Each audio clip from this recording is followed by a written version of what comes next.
الحمدللہ وحدہ لا شریک لہ والصلاۃ والسلام علی من لا نبی بعد۔ روزہ رکھنے کے لیے کوئی شخص سحری کر رہا ہے، یعنی کچھ کھا رہا ہے یا پی رہا ہے، اور اندازہ ہوا کہ اذان ہونے لگی ہے تو کھانا اور پینا بند کر دے، اس لیے کہ روزے کا تعلق اذان کے ساتھ نہیں وقت کے ساتھ ہے۔ اور ہمارے اس موجودہ دور میں پوری دنیا میں جو فجر کی اذان ہوتی ہے وہ فجر کا وقت داخل ہونے کے بعد ہوتی ہے، پہلے نہیں ہوتی۔ اس لیے اذان کا اندازہ ہو کہ شروع ہونے لگی ہے، اسی وقت ہی کھانا اور پینا بند کر دیں۔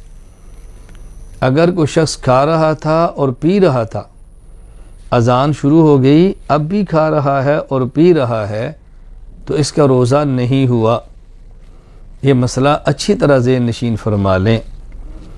قرآن کریم نے جو بات سمجھائی ہے نا، وَكُلُوا وَاشْرَبُوا حَتَّى يَتَبَيَّنَ لَكُمُ الْخَيْطُ الْأَبْيَضُ مِنَ الْخَيْطِ الْأَسْوَدِ۔ قرآن کریم وقت کی بات کر رہا ہے، اذان کی بات نہیں کر رہا۔ اور چونکہ اذان ہوتی ہی نماز فجر کا وقت داخل ہونے کے بعد ہے، اس لیے اس وقت تک وہ کھاتا اور پیتا رہا تو روزہ نہیں ہوگا۔ ہاں البتہ یہاں ایک غلط فہمی کا ازالہ کرنا بہت ضروری ہے۔ آج کے دور میں بعض لوگ کہہ رہے ہیں کہ نہیں جی، اگر اذان شروع ہو جائے، کھا رہا ہو پی رہا ہو تو کھانے اور پینے کو جاری رکھنا چاہیے، اس لیے کہ حدیث پاک میں ہے، رسول اکرم صلی اللہ علیہ وسلم نے فرمایا، اذا سمع احدکم النداء والاناء على يده فلا يضعه حتى يقضي حاجته منه۔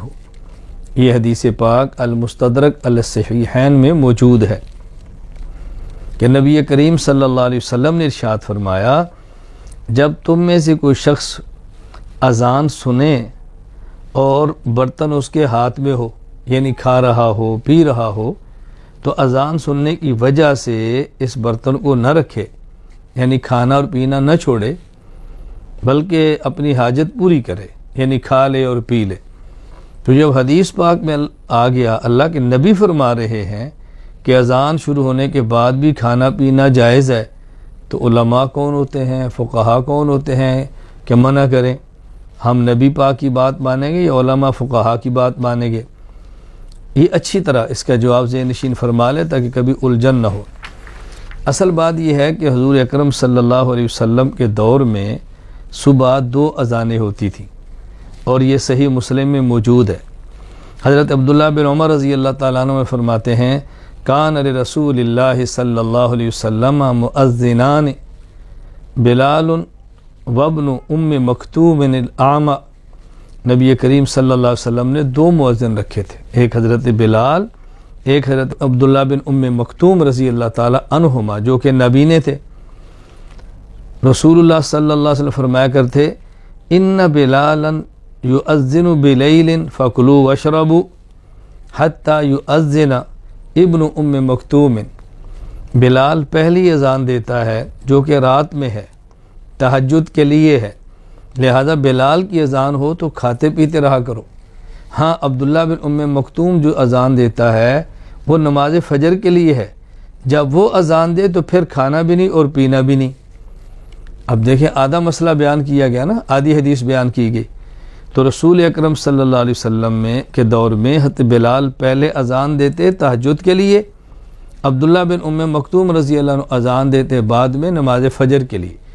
اور یہ جو اذان کے دوران کھانے پینے کی اجازت ہے، یہ وہ پہلی اذان ہے جو حضرت بلال کی ہے، جو تہجد کے وقت میں ہے، اور جو ممانت ہے وہ دوسری اذان پر ہے جو عبداللہ بن ام مکتوم کی ہے رضی اللہ عنہ، نماز والی۔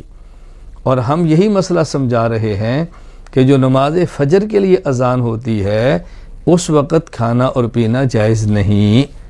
اللہ تعالیٰ کا بڑا شکر ہے کہ بحمد اللہ تعالی احناف فقہا اہل سنت والجماعت، ان کے سامنے ایک حدیث نہیں ساری حدیثیں ہوتی ہیں۔ بعض لوگوں کے سامنے ایک حدیث ہوتی ہے تو مسئلہ اور بتا دیتے ہیں۔ الحمدللہ اہل سنت والجماعت، احناف، علماء، فقہا، ان کے سامنے ساری احادیث موجود ہوتی ہیں، اس لیے مسئلہ غلط نہیں بتاتے۔ میں اپنے تمام دوستوں سے، بھائیوں سے، ماؤں بہنوں اور بیٹیوں سے گزارش کروں گا، آپ حضرات ہماری طرف سے جو فقہائے احناف کے مسائل آ رہے ہیں وہ دلائل پر ہوتے ہیں، بغیر دلیل کے نہیں ہوتے۔